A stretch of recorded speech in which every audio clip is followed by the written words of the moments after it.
641 योहान का निर्णय।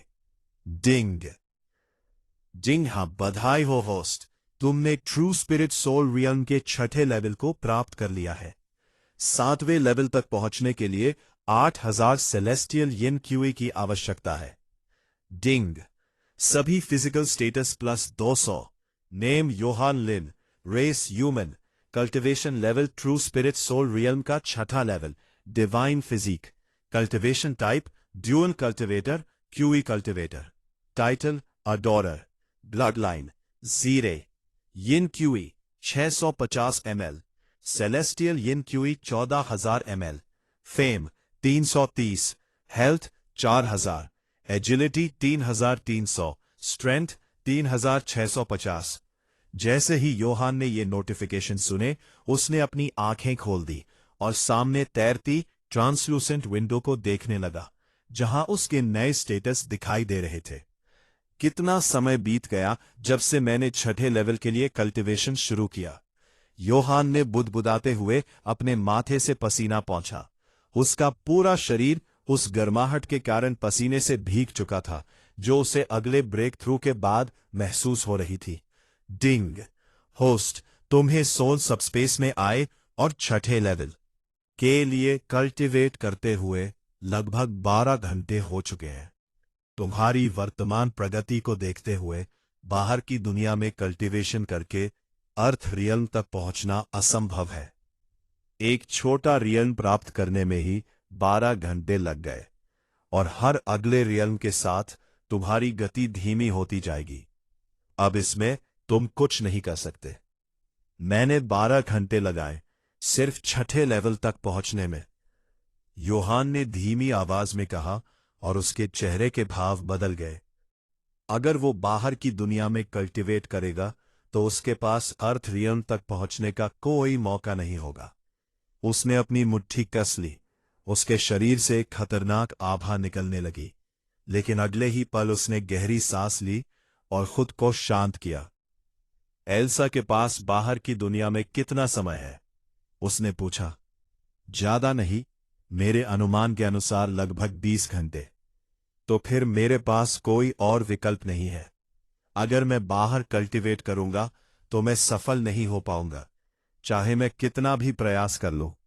योहान ने चिंतित होकर कहा। हाँ, दुर्भाग्य से तुम्हारे पास और कोई विकल्प नहीं है। और एक बात, तुम्हारे पास जो सेलेस्टियल यिन क्यूई है वो पर्याप्त नहीं है। अर्थ रियल्म तक पहुंचने के लिए तुम्हें और अधिक सेलेस्टियल यिन क्यूई की आवश्यकता होगी। इस स्थिति में आना या काना तुम्हारी मदद कर सकती है। तुम्हारी बाकी पार्टनर्स के पास यह ऊर्जा नहीं है। मुझे पता है, इतनी बड़ी मात्रा देखकर ही समझ गया था कि मुझे और सेलेस्टियल यिन क्यूई चाहिए, नहीं तो मैं अर्थ रियल्म तक नहीं पहुंच पाऊंगा। मुझे काना की मदद लेनी होगी। वो अभी मैंशन में है, आना क्लैन में है। हाथ वहां नहीं जाना चाहता, योहान ने कहा। और सेकंड फेज का क्या? मत भूलो कि तुम छठे लेवल तक इतनी आसानी से सिर्फ उस महिला की मदद से पहुंचे हो। वो लिक्विड बहुत खास था। तुम्हें सेकंड फेज पूरा करने के बारे में सोचना चाहिए। मुझे पता है उसने मेरी मदद की, लेकिन मैं अब समय बर्बाद नहीं कर सकता। चाहे वो मेरे शरीर के लिए कितना भी फायदेमंद क्यों ना हो, मैं इस समय उसे पूरा करने की स्थिति में नहीं हूं। मैं समय के दबाव में हूं, योहान ने कहा और खड़ा हो गया। क्या वो तुम्हारा फैसला मानेगी? वो कुछ अलग लग रही थी। उसे नाराज करना ठीक नहीं होगा। तुम क्या कह रहे हो? क्या तुमने नहीं देखा मुझे कितनी सेलेस्टियल यिन क्यूई चाहिए? 7वें लेवल के बाद यह मात्रा और भी बढ़ जाएगी। मैं अभी कोई जोखिम नहीं ले सकता। मुझे सेलेस्टियल यिन क्यूई चाहिए, और उसके लिए मुझे काना की जरूरत है। मैं सेकंड फेज छोड़ रहा हूं। मैं इस समय कोई जोखिम नहीं ले सकता, योहान ने झुंझलाकर कहा और अपनी मुट्ठी कस ली। हालात बहुत खराब हो चुके थे। उसे समझ आ गया था कि उसके पास पर्याप्त समय नहीं है। मारिया ने उसे सेकंड फेज के बारे में ज्यादा कुछ नहीं बताया था, सिर्फ इतना कि वो बहुत कठिन और पीड़ादायक होगा। अगर वो उसे पूरा कर लेता तो उसका शरीर बहुत मजबूत हो जाता और वो किसी भी तरह की ऊर्जा को संभाल सकता था। लेकिन अभी उसके पास सिर्फ 20 घंटे थे और वो जोखिम नहीं ले सकता था। योहान गहरी सोच में डूब गया। उसके दिमाग में कई बातें चल रही थी, लेकिन सबसे महत्वपूर्ण यह था कि वो उन 20 घंटों का सही उपयोग करे। उसने तय किया कि वो आधा समय काना के साथ कल्टीवेशन में लगाएगा और बाकी समय अर्थ रियल प्राप्त करने में। लेकिन उसे यह नहीं पता था कि बाहर उसके लिए क्या इंतजार कर रहा है। मैं लेडी मारिया का आभारी हूं और मुझे यकीन है कि वो मेरे निर्णय को समझेंगी। मैं सेकंड फेज से भाग नहीं रहा हूं और न ही दर्द से डर रहा हूं। बस हालात ऐसे हैं कि मैं एक भी मिनट बर्बाद नहीं कर सकता। मुझे इन 20 घंटों का पूरा उपयोग करना है, योहान ने कहा और सोल सबस्पेस की पहाड़ी पर खड़े होकर रात के आसमान की ओर देखने लगा। 642 काना की सख्त जरूरत। तो आखिर तुमने अपना फैसला कर ही लिया होस्ट। उम्मीद है तुम्हें पता है कि तुम क्या कर रहे हो। योहान के चेहरे पर हल्की मुस्कान आई। उसने अपना हाथ आसमान की ओर उठाया और जैसे पूरे आसमान को अपनी मुट्ठी में पकड़ने की कोशिश की। मुझे पता है मैं क्या कर रहा हूं, लेकिन फिर भी सलाह के लिए धन्यवाद। मैं उसके आसपास सावधान रहूंगा, योहान ने कहा और इतना कहकर वो चट्टान से कूद गया। पलक झपकते ही वो जमीन पर पहुंच गया और अगले ही पल उसका शरीर वहां से गायब हो गया। वो अपने कमरे में भी नहीं है। आखिर गई कहां है? मैंने पूरे मैंशन में ढूंढ लिया, लेकिन कहीं नहीं मिली। मेरी सेंस भी कुछ महसूस नहीं कर पा रही। इसका मतलब वो यहां है ही नहीं। लेकिन बिना बताए गई कहां? मारिया ने झुंझलाकर कहा और गहरी सांस ली। वो इस समय एवेलिन के कमरे में खड़ी थी, जो पूरी तरह खाली था।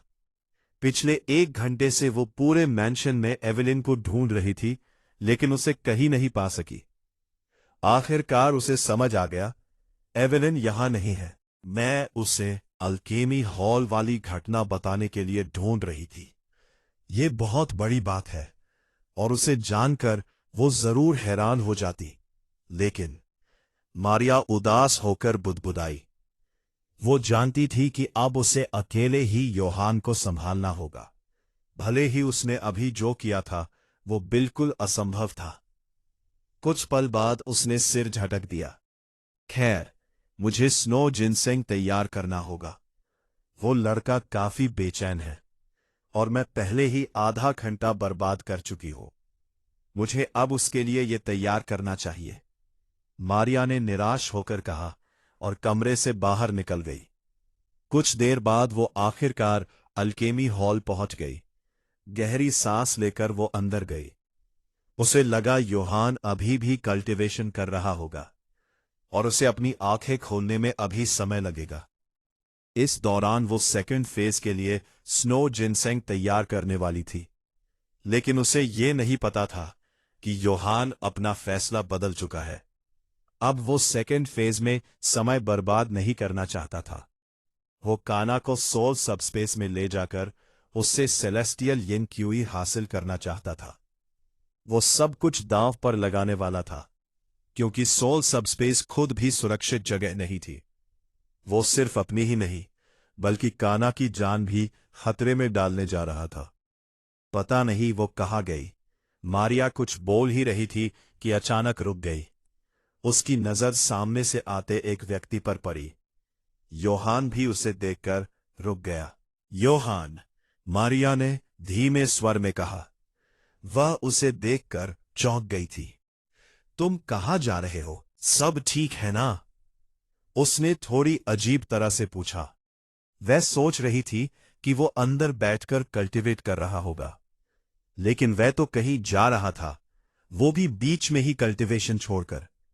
पहले वह बहुत गंभीर था, लेकिन अब उसके चेहरे के भाव बिल्कुल अलग थे। लेडी मारिया, मुझे आपसे कुछ बात करनी है। रोको, ये कैसे संभव है? ये नहीं हो सकता। योहान के बोलने से पहले ही मारिया ने उसे रोक दिया। वह अनजाने में एक कदम पीछे हट गई। उसका चेहरा पीला पड़ गया और दिल तेजी से धड़कने लगा। उसे कुछ समझ आ गया था योहान ने यह देखकर घबराकर निगल लिया। उसे समझ आ गया कि वो क्यों चौंक गई है। लेडी मारिया, मैं तुम्हारा कल्टीवेशन, ये कैसे संभव है? जब मैं गई थी तब तुम ट्रू स्पिरिट सोल रियल्म के 5वें लेवल पर थे, लेकिन अब तुम एक लेवल ऊपर हो। बताओ, मैं सपना देख रही हूं? मारिया के चेहरे पर अजीब सी मुस्कान आ गई। वो यकीन ही नहीं कर पा रही थी कि उसके सामने खड़ा इंसान सिर्फ आधे घंटे में एक पूरा रेल्म पार कर चुका है। योहान ने गहरी सांस ली। उसे पता था कि वो हैरान होगी, लेकिन उसे ये नहीं पता था कि उसके जाने के बाद वो सोल सबस्पेस में 12 घंटे तक कल्टिवेट कर चुका है। अभी इस बारे में बात नहीं करते। काना कहाँ है?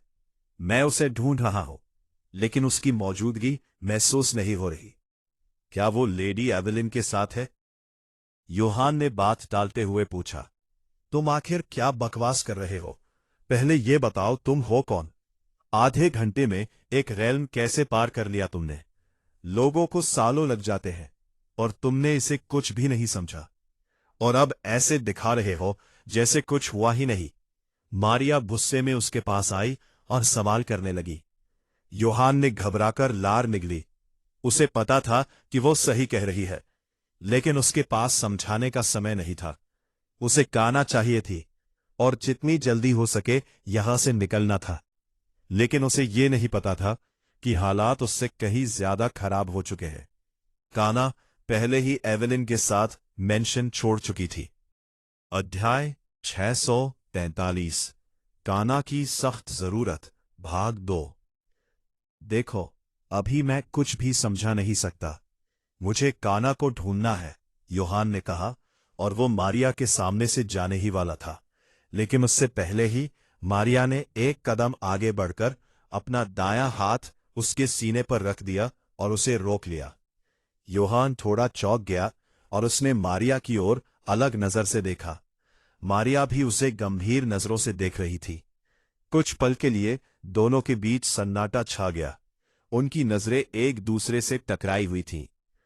तुम यहां से तब तक नहीं जाओगे जब तक तुम मुझे ये नहीं बताते कि तुमने ये कैसे किया। आधे घंटे में 6ठा स्तर कैसे हासिल किया? तुम्हें खुद को समझाना होगा योहान।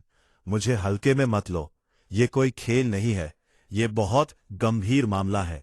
पहले तुमने उन एसेंस को ऐसे सोख लिया जैसे वह कुछ भी नहीं था, और अब ये। मारिया ने यह कहते हुए उसके सीने पर थोड़ा दबाव डाला। योहान ने गहरी सांस छोड़ी। उसे समझ आ गया कि यह बात यही खत्म होने वाली नहीं है, और मारिया बहुत जिद पर अड़ी हुई है। मेरा रास्ता छोड़ दो लेडी मारिया। आपने मेरे लिए जो कुछ भी किया उसके लिए मैं आभारी हूं, लेकिन अब हालात बहुत बदल चुके हैं। मुझे पता है आप जानना चाहती है कि मैंने यह कैसे किया, योहान ने कहा, और थोड़ा रुककर फिर बोला।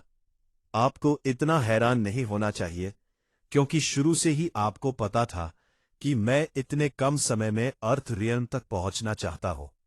यह बात आपको भी पता थी और इस मेंशन में सभी को पता थी।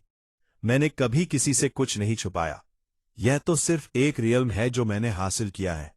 अभी मुझे कई और रियल्म पार करने हैं ताकि मैं अर्थ रियल्म तक पहुंच सकूं, और उसके लिए मुझे काना चाहिए। वही मेरी मदद कर सकती है। इसलिए कृपया मेरे लिए चीजें मुश्किल मत बनाइए और मुझे जाने दीजिए। योहान ने मारिया की आंखों में देखते हुए गंभीरता से कहा। उसकी बात सुनकर मारिया थोड़ा चौंक गई और उसे एहसास हुआ कि वह सच कह रहा है। उसने पहले ही कहा था कि वह एक दिन में अर्थ रियल्म हासिल करना चाहता है। मैंने सोचा था यह सब बेकार की बात है, कोई ऐसा नहीं कर सकता। मैं तो बस लेडी एवेलिन की इच्छा के लिए यह सब कर रही थी, लेकिन मुझे नहीं पता था कि तुम सच में यह कर सकते हो। मैं बस। मारिया धीमी आवाज में बोली। उसे समझ नहीं आ रहा था क्या कहे, लेकिन आपने फिर भी मेरी मदद की, ये जानते हुए कि यह नामुमकिन है। मैं आपको दोष नहीं देता, ये मेरे लिए नया नहीं है। मुझे समझ आता है कि आप क्यों उलझन में हैं और परेशान हैं। इसलिए बस कृपया चीजें मुश्किल मत बनाइए और मुझे जाने दीजिए। योहान ने दोनों हाथ मारिया के कंधों पर रखे, मुस्कुराते हुए उसे मनाने की कोशिश की। वो जल्द से जल्द वहां से जाना चाहता था और काना को ढूंढकर उसकी मदद लेना चाहता था। लेकिन यह कैसे संभव है? कोई भी ऐसा नहीं कर सकता, मतलब कोई भी नहीं, मारिया हकलाते हुए बोली। ये पहली बार था जब उसने इतना अजीब और असंभव कुछ देखा था जो उसकी समझ से बाहर था। उसे अब यकीन होने लगा था कि योहान शुरू से सही था और वो मजाक नहीं कर रहा था। वो सच में अर्थ रियल्म हासिल करने के लिए गंभीर था और अब उसे समझ आ रहा था कि उसके पास कुछ असाधारण क्षमता है। मारिया ने गहरी सांस ली, अपने विचारों को थोड़ी देर के लिए अलग किया और फिर उसकी आंखों में देखते हुए बोली, तुम काना को क्यों ढूंढ रहे हो? वो मैंशन में नहीं है, इसलिए उसे यहां मत ढूंढो। वो इस मैंशन से लेडी एवेलिन के साथ चली गई है जब हम हॉल में थे। क्या? क्या? यह सुनते ही योहान का चेहरा सख्त हो गया। उसका दिल जैसे एक पल के लिए रुक गया। हाँ, तुमने सही सुना, वो यहां नहीं है। मैंने पूरे मैंशन में खोजा, लेकिन उनका कोई निशान नहीं मिला। दोनों जल्दी में यहां से चली गईं। शायद कोई जरूरी काम आ गया होगा, इसलिए बिना बताए चली गईं। लेकिन ये अजीब है, उन्हें मुझे बताना चाहिए था। शायद लेडी एवलिन हमें डिस्टर्ब नहीं करना चाहती थी, मारिया ने कहा और योहान की ओर देखा, जो बिना किसी भाव के मूर्ति की तरह खड़ा था। उसे अजीब लगा, क्योंकि योहान इस खबर से बिल्कुल ठीक नहीं लग रहा था। क्या तुम ठीक हो? तुम ठीक नहीं लग रहे। क्या हुआ है? और मुझे अभी भी समझ नहीं आ रहा कि तुम्हें काना की जरूरत क्यों है। मारिया ने एक बार फिर पूछने की कोशिश की। यह नहीं हो सकता, मुझे उसे हर हाल में ढूंढना होगा। इस समय वही मेरी मदद कर सकती है, योहान ने धीमी आवाज में कहा। उसने मारिया के सवालों को पूरी तरह नजरअंदाज कर दिया। मारिया को थोड़ा गुस्सा आया कि वो उसे नजरअंदाज कर रहा है, लेकिन उसने खुद को शांत रखा और उसे ध्यान से देखने लगी। ये बेकार है, मैंने पहले ही कोशिश की थी, लेकिन मुझे उनके बारे में कुछ भी नहीं मिला। उनकी मौजूदगी इस दुनिया से जैसे गायब हो गई है, और कई बार कोशिश करने के बाद भी मैं उनकी लोकेशन पता नहीं कर पाई। मारिया ने समझाया और आगे कहा, तुम उन्हें कहाँ ढूंढोगे जब तुम्हें उनके बारे में कुछ पता ही नहीं है? तुम उन्हें नहीं ढूंढ सकते, और लेडी एवेलिन को जानते हुए वह कभी भी अपने पीछे ऐसा कुछ नहीं छोड़ती जिससे कोई उसे ढूंढ सके। इसलिए इसे भूल जाओ। जब तुम अर्थ रियल्म तक पहुंचने की जल्दी में हो, तब उन्हें ढूंढना पूरी तरह बेकार है। अध्याय 644। मैं तुम्हारे साथ आ रही हूं। धत्ते रेखी, अब मैं क्या करूं? वो बिना बताए क्यों चली गई?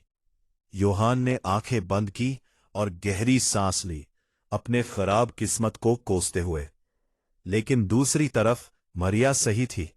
वो अपना समय बर्बाद नहीं कर सकता था जब उसके पास समय कम था। उसे नहीं पता था कि लेडी एवेलिन और काना कहाँ गई हैं। मारिया की तरह वो भी उनकी मौजूदगी महसूस नहीं कर पा रहा था, जबकि एवेलिन उसके साथ सोल बॉन्ड में जुड़ी हुई थी। फिर भी उसे कोई कनेक्शन महसूस नहीं हो रहा था। ऐसा लग रहा था जैसे वो दोनों इस दुनिया से ही गायब हो गए हो। मुझे समझ नहीं आता कि तुम काना को क्यों ढूंढ रहे हो, लेकिन तुम मुझे बता सकते हो, मैं तुम्हारी मदद कर सकती हूं, मारिया ने कहा और उसके कंधे पर हाथ रखते हुए उसे मनाने की कोशिश की।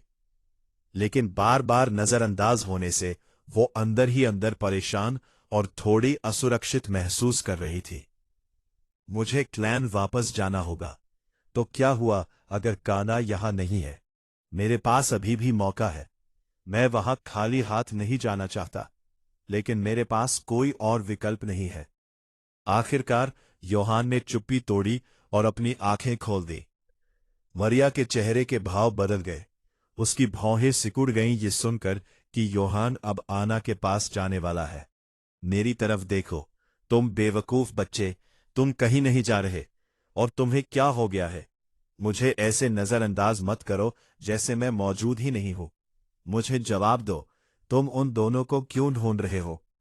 मारिया ने अपना आपा खो दिया और योहान का हाथ पकड़ लिया, उसे ठंडी नजरों से देखते हुए।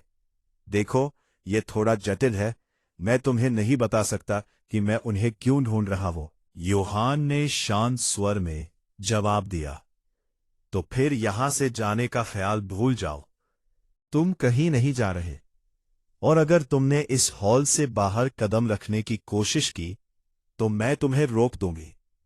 लेडी एवेलिन ने मुझे तुम्हारी देखभाल करने को कहा है और मैंने उन्हें वादा किया है कि तुम्हें मेरी निगरानी में कुछ नहीं होगा।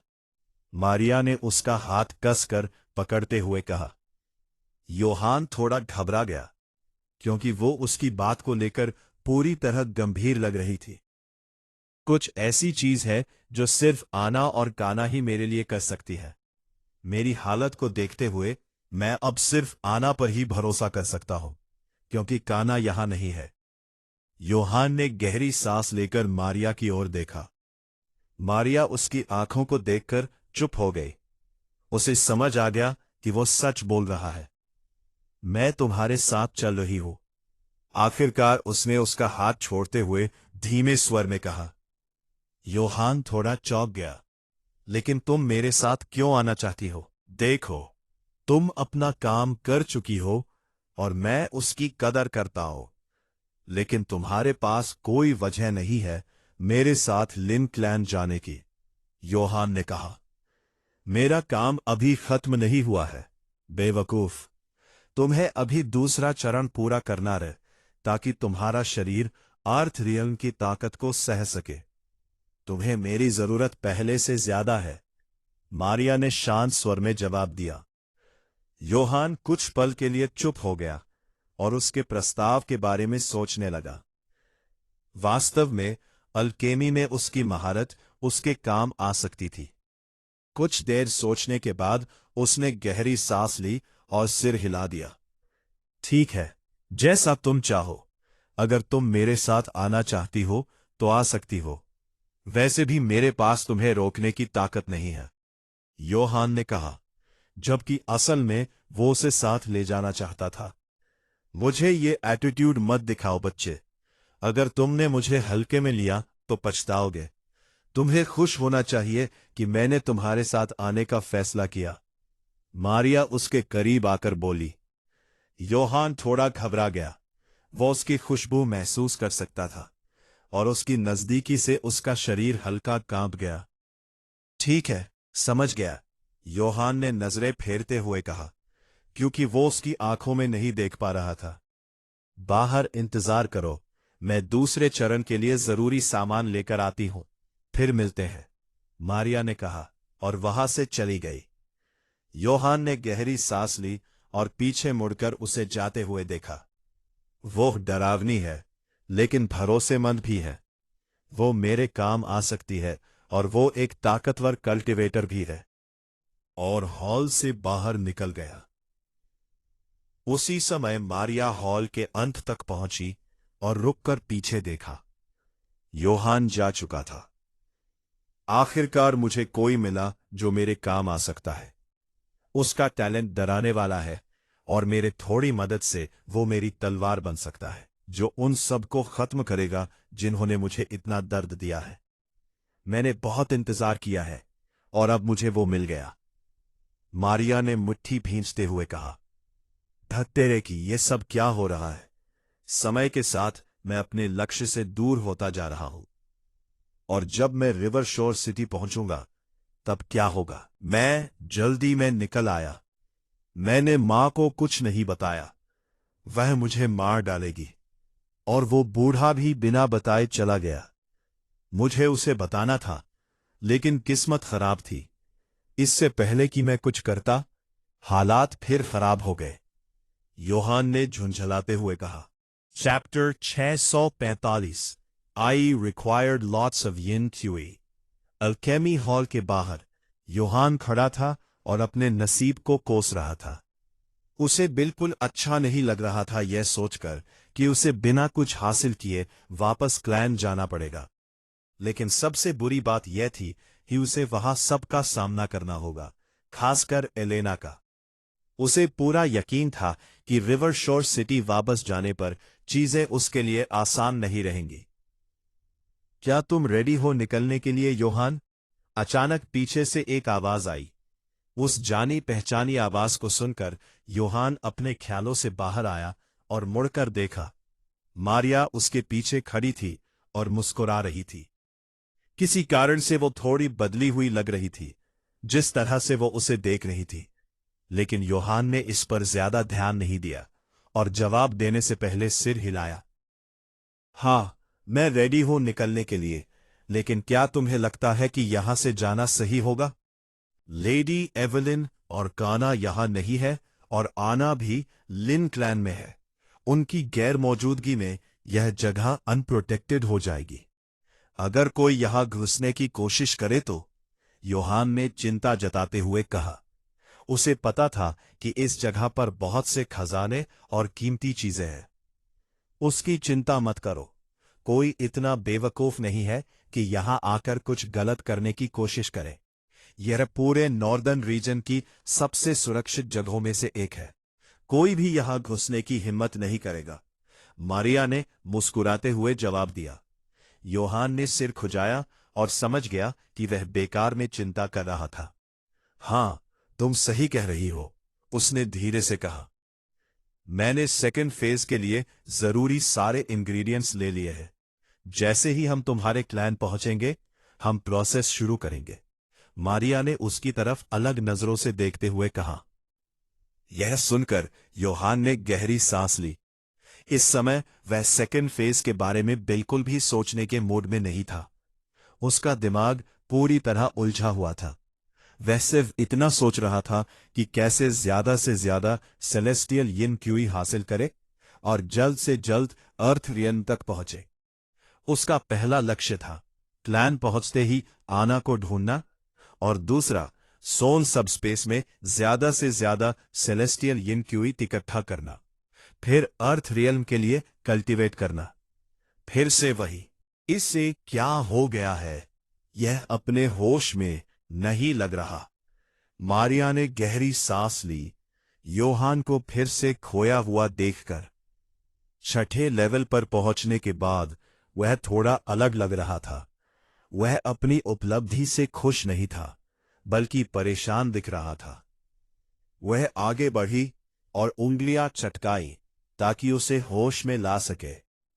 तुम खुश नहीं हो यह सुनकर, है ना? मुझे पता है तुम प्रोसेस को लेकर परेशान हो, लेकिन तुम्हें डरने की जरूरत नहीं है।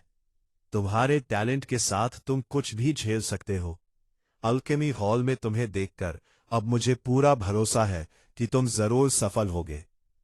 मारिया ने मुस्कुराते हुए उसके कंधे पर हाथ रखते हुए कहा।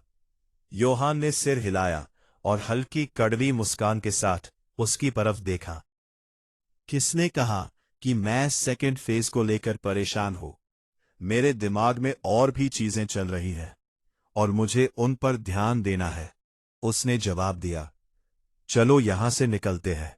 मैं आना से जल्द मिलना चाहता हूं। हम यहां समय बर्बाद कर रहे हैं। यह कहकर वह बाहर की ओर चल पड़ा। मारिया उसके इस सीधे जवाब से थोड़ी चौंक गई। उसने मुट्ठी भींची और जोर से आवाज लगाई। अरे रुको, ऐसे स्पॉइल्ड ब्रैट की तरह मत बिहेव करो। अगर कुछ परेशान कर रहा है तो मुझे बताओ, मैं मदद कर सकती हूँ। ऐसा कुछ नहीं है जो मैं नहीं कर सकती। मुझे वैसे ही ट्रीट करो जैसे तुम लेडी एवलिन को करते हो, उसने झुंझलाकर कहा और तेज कदमों से उसके साथ आकर चलने लगी। मुझे नहीं लगता तुम मेरी इस प्रॉब्लम में मदद कर सकती हो। यह बहुत कॉम्प्लिकेटेड है, योहान ने कहा। मुझे कम मत समझो, योहान। बताओ क्या परेशानी है, शायद मैं मदद कर सकूं। मारिया ने जिद की। योहान अचानक रुक गया और गंभीर नजरों से उसकी तरफ देखा। मेरे पास यिन क्यूई खत्म हो गया है। मुझे अगले रियल्म के लिए बहुत ज्यादा यिन क्यूई चाहिए। मारिया का दिल जैसे उछल गया और उसका चेहरा लाल पड़ गया। वह कुछ पल के लिए बिल्कुल चुप हो गई। अब उसे समझ आ गया कि वो काना को क्यों ढूंढ रहा था। तुम? वो हकलाने लगी। उसका दिल तेजी से धड़क रहा था। ऐसे मत देखो मुझे। तुम क्या एक्सपेक्ट करती हो? मैं एक ड्यूअल कल्टीवेटर हूं और मुझे आगे बढ़ने के लिए यिन त्युई चाहिए। इसके लिए मुझे अपने पार्टनर्स की जरूरत है। इस समय सिर्फ वही मेरी मदद कर सकते हैं। तुम इसमें कुछ नहीं कर सकती। योहान ने गहरी सांस लेते हुए कहा और आगे बढ़ गया। वो कमीना। कुछ देर बाद मारिया होश में आई और उसे दूर जाते हुए देखा। रुको, अभी बात खत्म नहीं हुई। उसने दांत भींचकर जोर से चिल्लाया। और उसके पीछे। Chapter 646 playing dumb. रुको मेरे लिए, अभी हमारी बात खत्म नहीं हुई है। तुमने मेरी तरफ ऐसे नीचे देखने की हिम्मत कैसे की? मारिया ने दांत भींचते हुए जोर से चिल्लाया जब उसने देखा कि योहान फिर से उसे इग्नोर कर रहा है। जैसे जैसे समय बीत रहा है, ये मेरी नर्व्स पर चढ़ रहा है। मेरे साथ ऐसा पहले कभी नहीं हुआ। इस तरह ट्रीट होना सच में बहुत फ्रस्ट्रेटिंग है। मैं इसकी अच्छी तरह पिटाई करूंगी। मारिया ने मन ही मन योहान को कोसा और अपनी चाल तेज कर दी। कुछ देर बाद वह मैंशन से बाहर निकल आई। मैंने सोचा था तुम एक हाई लेवल कल्टीवेटर हो, लेकिन तुम्हारी मूवमेंट तो काफी स्लो लग रही है, योहान ने कहा, मारिया की तरफ देखते हुए, जो अभी अभी बाहर आई थी और काफी गुस्से में दिख रही थी।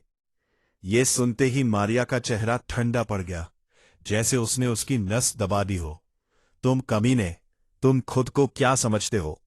क्या मैं जंगली सुअर की तरह दौड़ूं? क्या तुम्हें नहीं पता मैं रॉयल, मेरा मतलब लेडी हूं। मुझे अपनी डिग्निटी बनाए रखनी होती है। मारिया ने गुस्से में जवाब दिया। जो भी हो, मैं जल्दी में हूं, इसलिए मैं स्लो नहीं हो सकता। उम्मीद है तुम मेरे साथ चल पाओगी, योहान ने कहा, और उसका शरीर आसमान की ओर उठने लगा। ये आना से मिलने के लिए इतना बेताब है, मारिया ने सोचा, और वो भी उसके पीछे उड़ने लगी। जल्द ही दोनों तेज गति से रिवर शोर सिटी की तरफ उड़ने लगे। कुछ समय बाद मारिया ने सिर घुमाकर योहान को देखा, जो उसके साथ उड़ रहा था। उसका चेहरा सख्त था और वो काफी सीरियस लग रहा था। तुम खुश नहीं लग रहे, अपने घर वापस जाते हुए भी। ऐसा लग रहा है जैसे तुम अपने क्लैन वापस नहीं जाना चाहते, मारिया ने पूछा। योहान के चेहरे पर हल्की कड़वी मुस्कान आई। बिल्कुल खुश नहीं हूं, खाली हाथ लौटने को लेकर। मैं यहां सिर्फ इसलिए आया था कि अर्थ रियल्म हासिल कर सकूं, लेकिन मैं अभी भी अपने लक्ष्य से बहुत दूर हूं। और इसके अलावा मैं एल्सा को दर्द में नहीं देखना चाहता। वो अपनी जान के लिए लड़ रही है और मेरे लौटने का इंतजार कर रही है, उसने जवाब दिया। मारिया ने गहरी सांस ली। मुझे समझ नहीं आता कि तुम अर्थ रियल्म पर पहुंचकर उसका इलाज कैसे करोगे। ये बात शुरू से मुझे परेशान कर रही है। जब लेडी एवेलिन ने कहा कि सिर्फ तुम ही एल्सा को बचा सकते हो, तो मुझे ये बात बेवकूफी लगी थी, उसने कहा। योहान कुछ पल चुप रहा और फिर बोला, मेरे अपने तरीके हैं, लेकिन उसके लिए मुझे अर्थ रियल्म तक पहुंचना होगा। मारिया मुस्कुराई। ऐसा लगता है तुम मुझसे बहुत सारे सीक्रेट्स छिपा रहे हो। योहान ने भी सिर तिरछा किया। पर भी यही लागू होता है, लेडी मारिया। मुझे क्यों लग रहा है कि तुम वो नहीं हो जो तुम दिखती हो? मारिया के चेहरे पर एक पल के लिए बदलाव आया, लेकिन अगले ही पल वो सामान्य हो गई। क्या तुम मेरा असली रूप देखना चाहते हो, योहान? उसने उसकी आंखों में देखते हुए पूछा। योहान थोड़ा असहज हुआ, लेकिन शांत रहा। हाँ, शायद। कभी तुम्हारा असली रूप देखना अच्छा रहेगा। अपने असली रूप में रहना हमेशा अच्छा होता है, उसने मुस्कुराकर जवाब दिया। मारिया उसके जवाब से चौंक गई। वो हवा में ही रुक गई और योहान भी रुक गया। अगर तुम सच में ऐसा चाहते हो, तो मैं तुम्हें अपना असली रूप दिखा सकती हूं, लेकिन तुम्हें मुझसे एक वादा करना होगा। तुम मेरे साथ ईमानदार रहोगे। मुझे नहीं पता तुम कौन से राज छिपा रहे हो, लेकिन लेडी एवेलिन, आना और काना तुम पर भरोसा करते हैं। अगर उन्होंने तुम पर भरोसा किया है, तो तुम भरोसे के लायक हो। मारिया उसके करीब आई और उसकी आंखों में देखने लगी। योहान का दिल तेजी से धड़कने लगा। उसका चेहरा उसके बहुत करीब था और उसका हाथ उसके सीने पर था। वो खुद को संभालने की कोशिश कर रहा था। तुम सच में मेरे ध्यान के लायक हो। मैंने तुम जैसा कोई नहीं देखा। तुम पहले आदमी हो जो इतने समय तक मेरे चार्म का विरोध कर सका।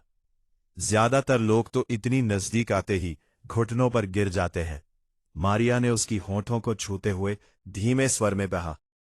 योहान ने घबराकर लार निकली। यह स्थिति अजीब और खतरनाक दोनों थी। जबरदस्ती मत करो। सच कहूं तो तुम इसमें बहुत खराब हो। तुम्हें और कोशिश करनी पड़ेगी। इस तरह के ट्रिक्स मुझ पर काम नहीं करेंगे। तुम्हारा व्यवहार अचानक क्यों बदल गया?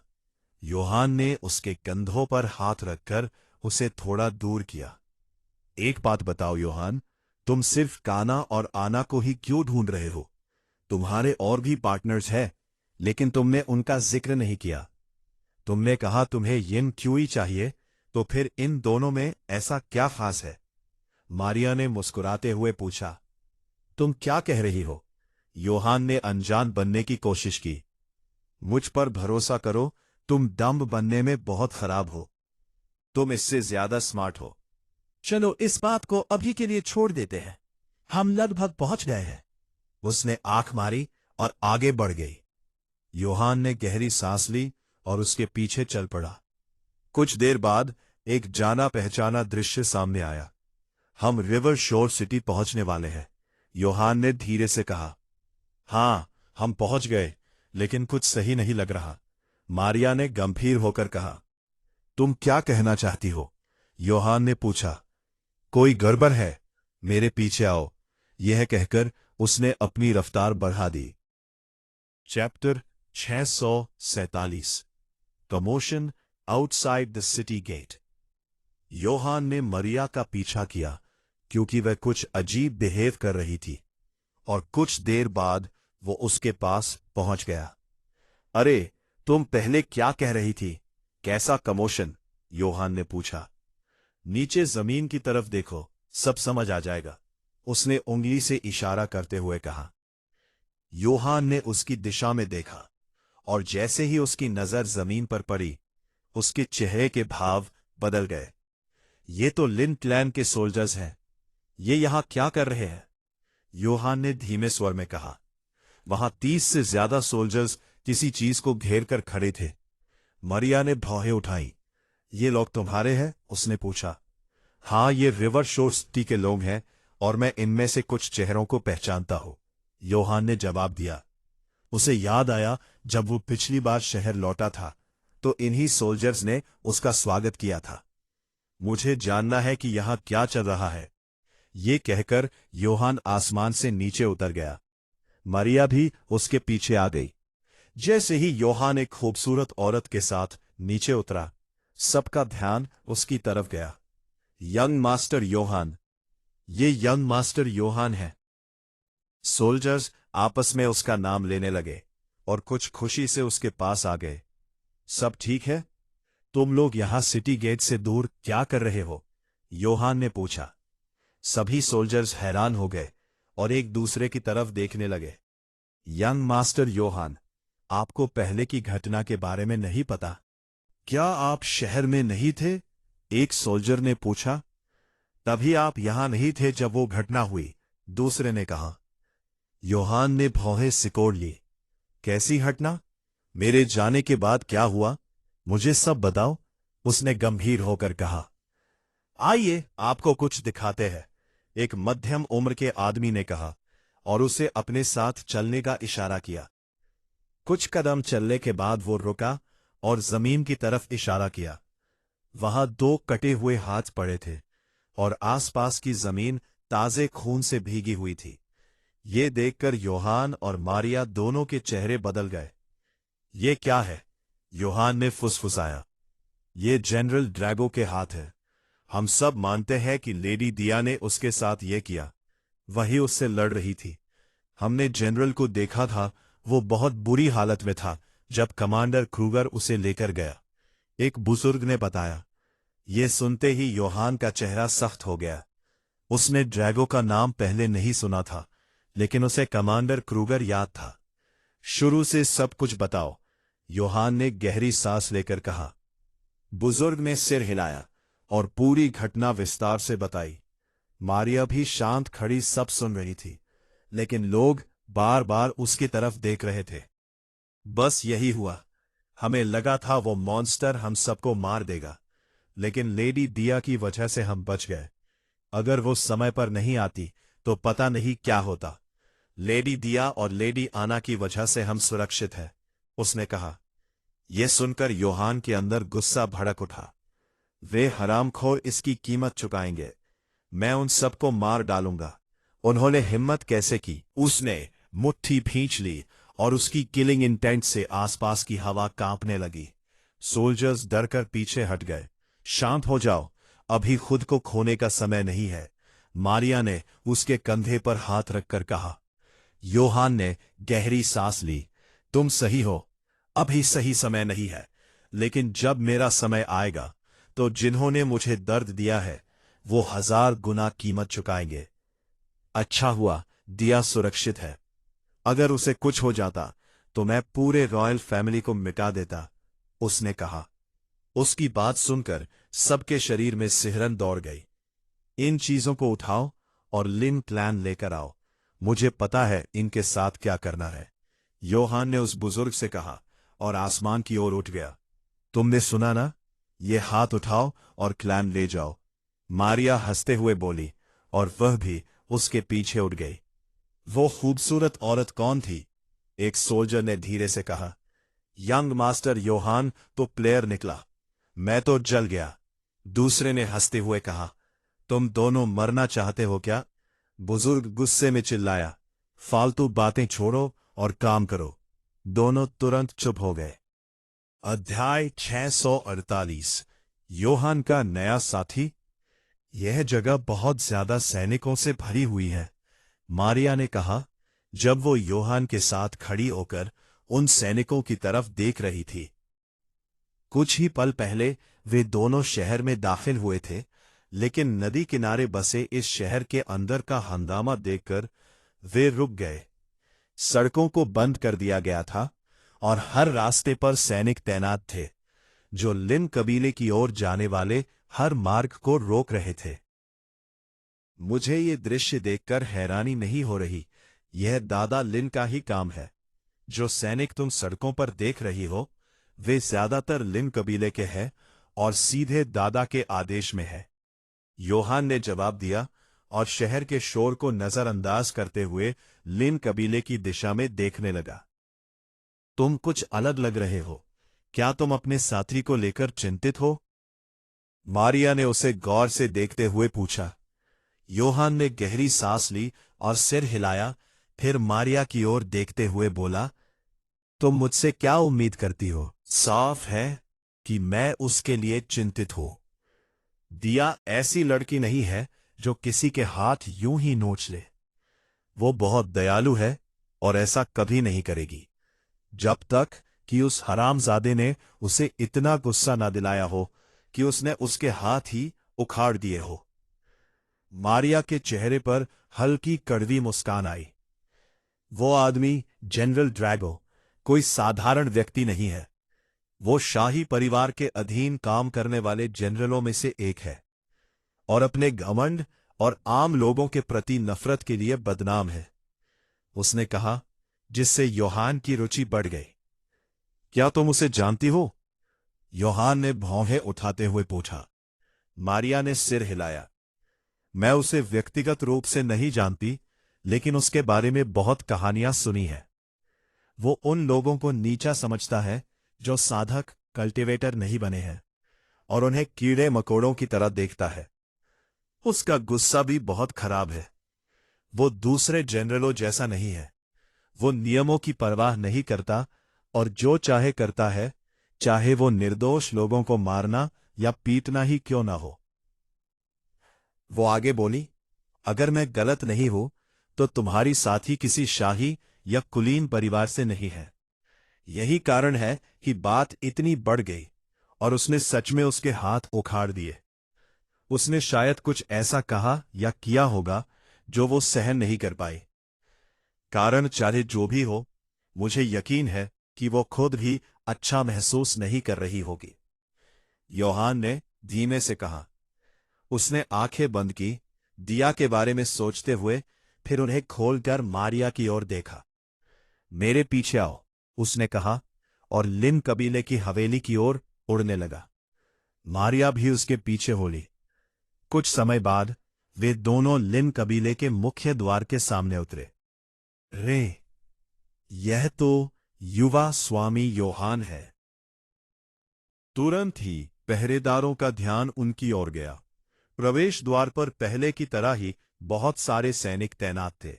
सभी सैनिकों ने एक साथ सिर झुकाकर योहान का अभिवादन किया। योहान ने बस हल्का सा सिर हिलाया और मारिया के साथ अंदर बढ़ गया। उसने कुछ नहीं पूछा, क्योंकि उसे अंदाजा था कि यहां क्या चल रहा है और इतनी सुरक्षा क्यों है। कुछ देर बाद वे दोनों लिन कबीले के प्रांगण में प्रवेश कर गए। एक पहरेदार ने धीरे से कहा, वहां खूबसूरत महिला कौन है जो युवा स्वामी योहान के साथ है? मैंने उसे पहले कभी नहीं देखा। वह तो किसी स्वर्ग से उतरी परी जैसी लग रही है, उसने कहा। दूसरे सैनिक ने कहा, हां, तुम सही कह रहे हो, पहली बार देख रहा हूं। उसके चारों ओर एक अलग ही आभा है। लगता है वह किसी बड़े कबीले या शक्तिशाली स्थान से है। पता नहीं उसका योहान से क्या रिश्ता है। तभी एक युवा सैनिक बोला, क्या वह उनकी साथी है? उसकी बात सुनकर सभी का ध्यान उसकी ओर चला गया। इतने हंगामे के बावजूद ये सैनिक काफी शांत लग रहे हैं और तुम्हें देखकर खुश भी है, मारिया ने चलते हुए कहा। उसके गाल हल्के गुलाबी हो गए थे, मानो वह कुछ सोचकर शर्मिंदा हो रही हो। हां, जो भी हो, इन्हें नजरअंदाज करो। ये लोग पीछे क्या बेकार बातें कर रहे हैं, ये सुनना बहुत चिढ़ाने वाला है। इन्हें पता भी नहीं कि हम सब कुछ साफ साफ सुन सकते हैं, योहान ने झुंझलाकर कहा। मैं नाराज नहीं हूं। जिस तरह वे मेरी तारीफ कर रहे थे, वह मेरे लिए अच्छा महसूस कराने वाला है। काफी समय बाद किसी ने इस तरह मेरी प्रशंसा की है। मारिया मुस्कुराई। कहीं तुम अब तक किसी एकांत जगह में तो नहीं रह रही थी, दुनिया से दूर? योहान ने व्यंग्य में कहा। हाँ, कुछ ऐसा ही, लेकिन तुम्हारी वजह से मैं फिर से इस दुनिया में लौट आई हूं, जिसे मैंने बहुत पहले छोड़ दिया था। सच कहूं तो वापस आना बुरा नहीं है। मैं कुछ समय इंसानों के बीच बिताना चाहती हूं, मारिया ने मुस्कुराते हुए कहा। उसकी मुस्कान देखकर योहान का चेहरा हल्का लाल हो गया, लेकिन उसने खुद को तुरंत संभाल लिया। मारिया ने यह देख लिया और गहरी सांस ली। अपने आप पर ज्यादा सख्ती मत करो। मेरे सामने ठीक ना होना भी ठीक है। आखिर तुम एक आदमी हो और मेरी खूबसूरती से आकर्षित होना सामान्य है। अगर तुम कभी कभी मुझे चोरी छिपे देखते हो तो मुझे कोई आपत्ति नहीं है, उसने आंख मारते हुए कहा। अपने बारे में ज्यादा मत सोचो। मैंने मुस्कुराया, क्योंकि मुझे लगा कि तुम्हारी मुस्कान सच्ची थी, बनावटी नहीं। योहान ने जवाब दिया और आगे बढ़ गया। उसकी बात सुनकर मारिया कुछ पल के लिए जड़ हो गई। उसके चेहरे के भाव बदल गए और दिल की धड़कन तेज हो गई। आ रही हो? अचानक योहान की आवाज आई। मारिया होश में आई और देखा कि वो कुछ दूरी पर खड़ा उसका इंतजार कर रहा है। हां, मैं आ रही हूं, उसने धीरे से कहा। वह उसके पास पहुंची और कुछ देर बाद दोनों साथ में लिन कबीले की हवेली के अंदर प्रवेश कर गए। अध्याय 649, चौंकाने वाला खुलासा। लिन कबीले के भीतर एक गलियारे में कुछ लोग एक कमरे के सामने खड़े थे। उनके चेहरे चिंता और उदासी से भरे हुए थे और सबकी नजर उस बंद दरवाजे पर टिकी हुई थी, जो अंदर से बंद था। वह खुद को कमरे में बंद कर चुकी है और मेरी बात का जवाब भी नहीं दे रही। क्या हुआ है उसे, पिता? क्या उसके साथ कुछ हुआ है? क्या किसी ने उसे चोट पहुंचाई? अलेना ने घबराहट भरी आवाज में पूछा। वह बूढ़े लिन के पास खड़ी थी, जो खुद भी चिंता में डूबे हुए थे। कुछ समय पहले जब अलेना और जैस्मिन योहान के कमरे में थीं, तभी उन्होंने बाहर शोर सुना। दोनों तुरंत बाहर आईं ये देखने की क्या हो रहा है। वे पहले से ही लिन कबीले की स्थिति से वाकिफ थी, लेकिन उन्हें राहत थी कि आना उनके साथ है। जब उन्हें पता चला कि दिया खुद ही घुसपैठिए का सामना करने बाहर गई है, तो उन्हें आना पर भरोसा था, लेकिन उससे भी ज्यादा भरोसा दिया पर था। वे उसकी ताकत और क्षमता को अच्छी तरह जानती थीं। जैस्मिन ने भी बूढ़े लिन की ओर देखा। उसे अजीब सा महसूस हो रहा था। दादाजी, दीदी दिया ठीक तो है ना? उसने खुद को कमरे में क्यों बंद कर लिया? बताइए ना, सब ठीक है? उसने पूछा। लेकिन आश्चर्य की बात यह थी कि बूढ़े लिन चुप रहे। आप भी वहां थे ना? क्या हुआ उसे? उसने खुद को कमरे में क्यों बंद किया? जैस्मिन ने अब नताशा की ओर देखते हुए पूछा। नताशा की आंखें नम थीं। उसने सिर झुका लिया और धीरे से ना में सिर हिला दिया। उससे मत पूछो, वह इस हालत में नहीं है कि कुछ बता सके। आखिरकार बूढ़े लिन ने चुप्पी तोड़ी। ये सब मेरी गलती है। अगर मैंने उसे बाहर जाने से रोक लिया होता, तो उसके साथ ये सब दोबारा नहीं होता। आप क्या कह रहे हैं पिता? साफ साफ बताइए, पहेलियों में बात मत कीजिए, अलेना ने गंभीर स्वर में कहा। उसका दिल जोर जोर से धड़क रहा था। बूढ़े लिन ने गहरी सांस ली, फिर धीरे से कहा। उसके शरीर पर वे चिन्ह फिर से प्रकट हो गए, और इस बार वह होश में थी, सब कुछ महसूस कर रही थी। वह खुद को उन चिन्हों से ढका देखकर डर गई। मैं उसे समझाना चाहता था, लेकिन उससे पहले ही उसने खुद को कमरे में बंद कर लिया। ये सुनते ही अलेना का चेहरा बदल गया।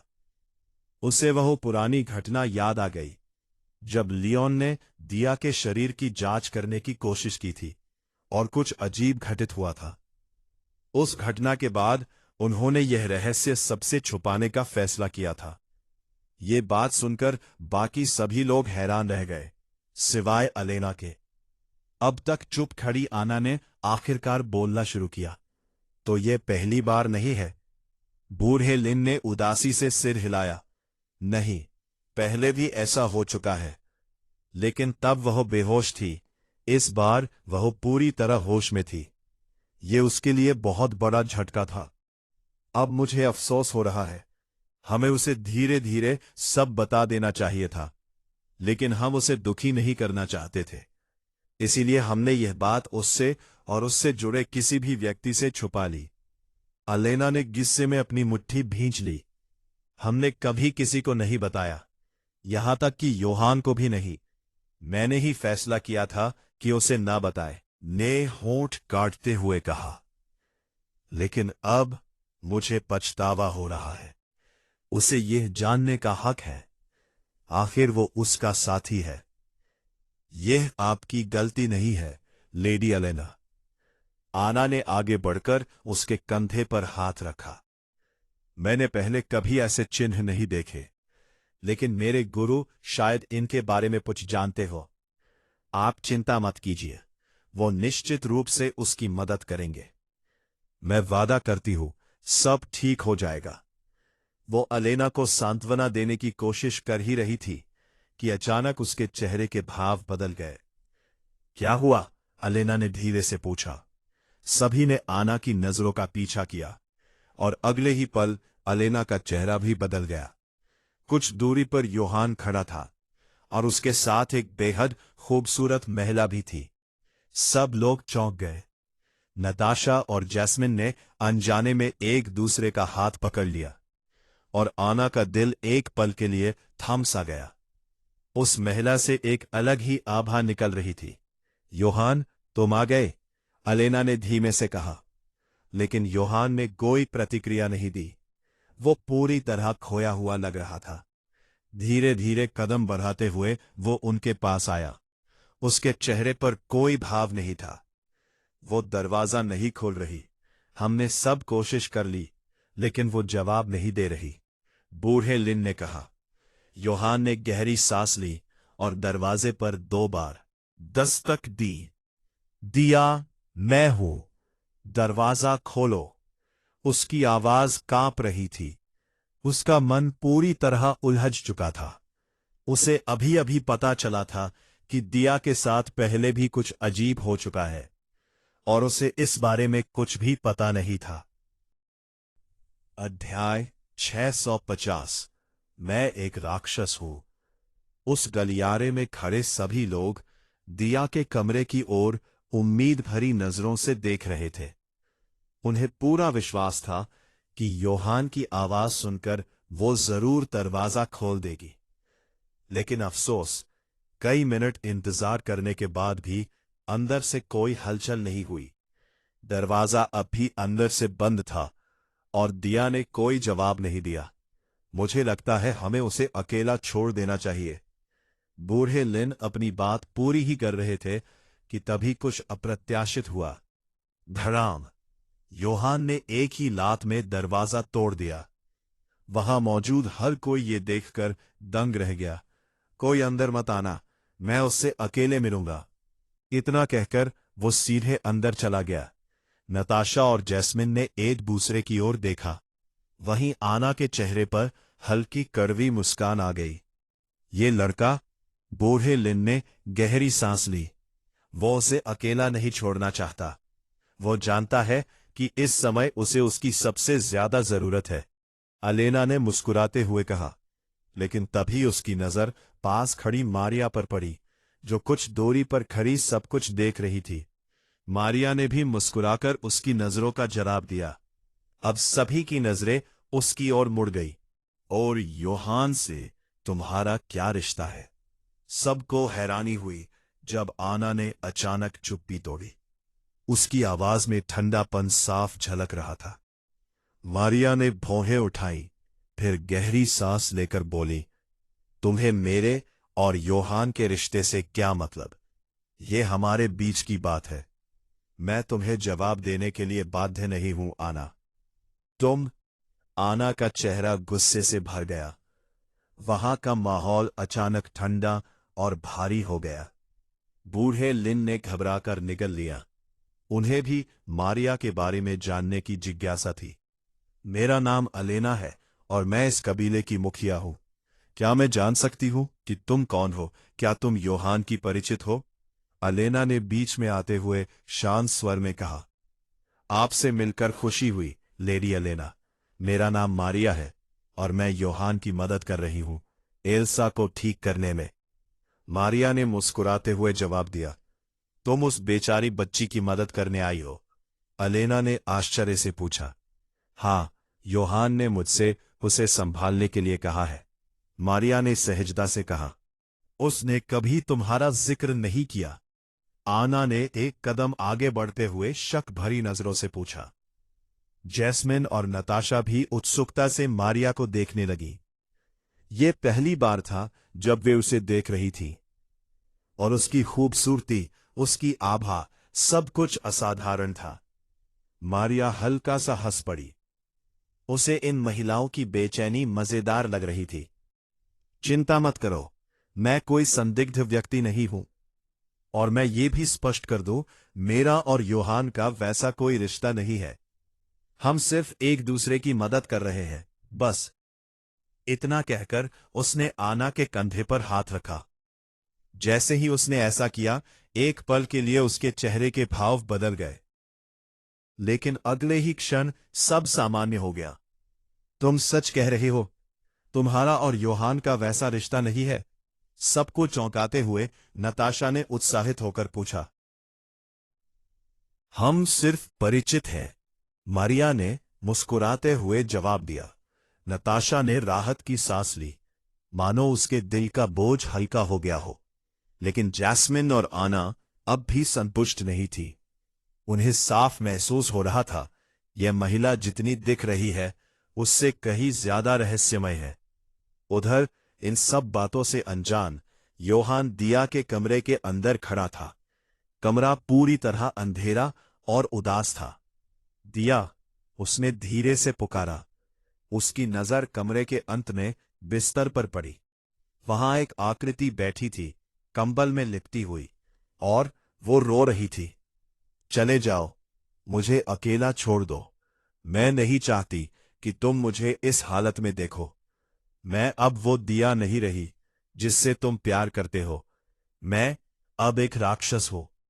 उसकी कांपती हुई आवाज में इतना दर्द था कि वो सीधे योहान के दिल में उतर गया।